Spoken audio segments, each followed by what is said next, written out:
সূরা আত-তারিক, আয়াত সংখ্যা 17টি, সূরা সংখ্যা 86, পারা 30। বিসমিল্লাহির রহমানির রহিম। শপথ আকাশের এবং রাত্রিতে আগমনকারীর।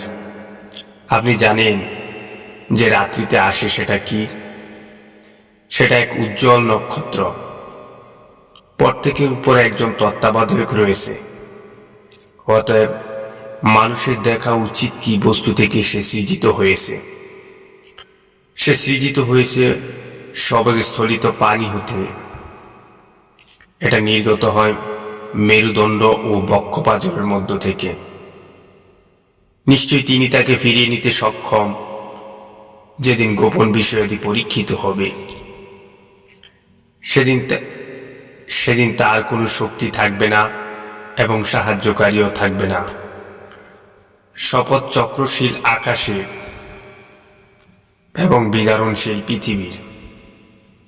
নিশ্চয় কোরআন সত্য মিথ্যার ফয়সালা এবং এটা উপহাস নয়। তারা ভীষণ চক্রান্ত করে আর আমিও কৌশল করি। অতএব কাফেরদেরকে অবকাশ দিন, তাদেরকে অবকাশ দিন কিছুদিনের জন্য।